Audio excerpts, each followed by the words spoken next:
Katika historia ya dunia, majina hubeba maana kubwa sana.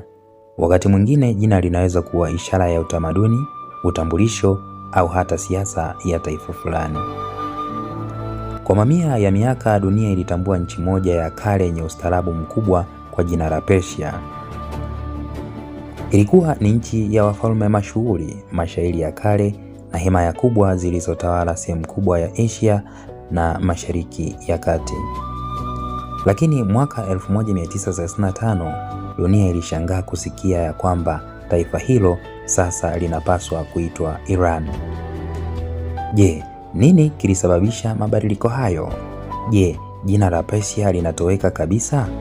Na kwa nini watu wa nchi hiyo waliamua kubadili jina ambalo lilijulikana duniani kwa maelfu ya miaka? Hii ndiyo historia ya safari ya taifa hilo kutoka Persia mpaka Iran. Hebu tuzame kiundani zaidi.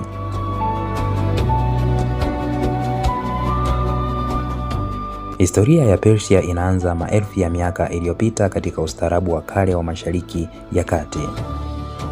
Jina la Persia linatokana na neno la Kigiriki Persis, ambalo lilikuwa likimaanisha eneo la Parsa, eneo ambalo leo linajulikana kama jimbo la Faris nchini Iran. Hapo ndipo lilitokea taifa la kale la Waajemi waliounda milki kubwa kama ile ya Achaemenid Empire chini ya mfalme maarufu Cyrus the Great. Wagiriki na Warumi walipoanza kuandika kuhusu himaya hiyo, waliitaja nchi yote kwa jina la eneo hilo dogo la Persis. Kwa hiyo, kwa karne nyingi, mataifa ya Ulaya na dunia nzima waliendelea kutumia jina la Persia, ingawa lilikuwa linawakilisha sehemu ndogo ya nchi hiyo. Lakini kuna jambo muhimu ambalo watu wengi hawakulijua. Wenyeji wa nchi hiyo hawakuwahi kuita nchi yao Persia. Kwa maelfu ya miaka, watu waliokuwa wanaishi katika eneo hilo waliita nchi yao Iran.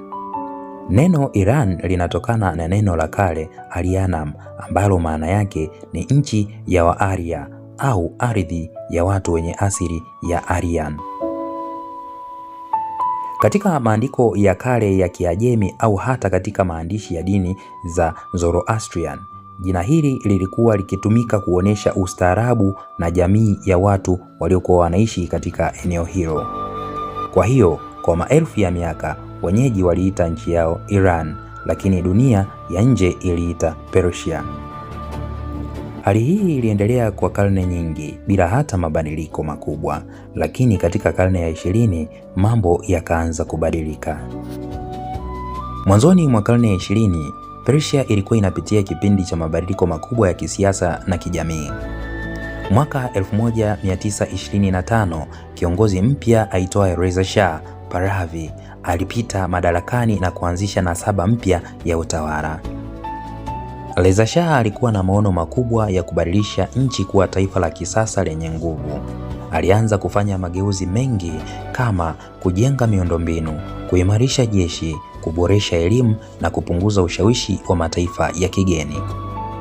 Katika kipindi hicho, viongozi wa taifa hilo waliona ya kwamba jina la Persia lilikuwa limepewa na mataifa ya nje na halikuwakilisha vizuri utambulisho wa watu wao.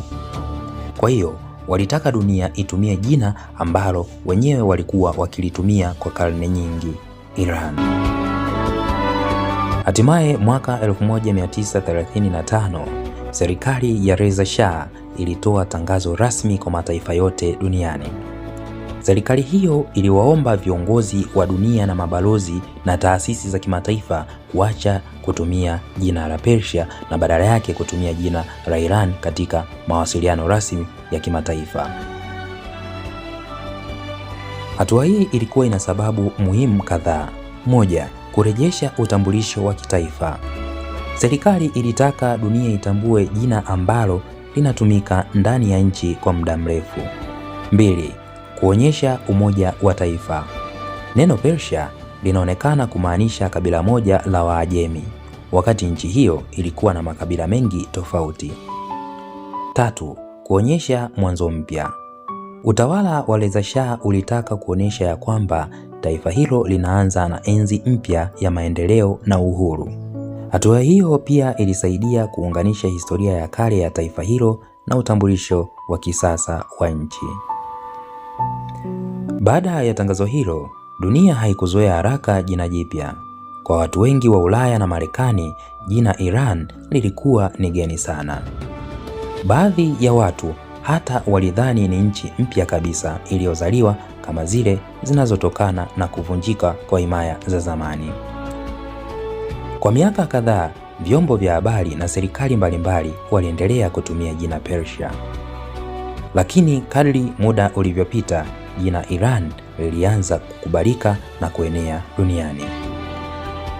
Safari ya kutoka Persia mpaka Iran sio tu hadithi ya kubadilisha jina, ni hadithi ya taifa lililotoka kurejesha utambulisho wake, kuunganisha historia yake ya kale na dunia ya kisasa, na kujitambulisha kwa jina ambalo watu wake walikuwa wakilitumia kwa maelfu ya miaka. Leo Irani bado ni moja ya nchi zenye historia ndefu zaidi duniani. Taifa ambalo mizizi yake inaenda nyuma hadi kwenye himaya za kale zilizowahi kutawala sehemu kubwa ya dunia. Na ingawa dunia iliwahi kuitambua kama Persia, roho ya ustaarabu huo wa kale bado unaishi ndani ya taifa ambalo linaitwa Jamhuri ya Kiislamu ya Iran.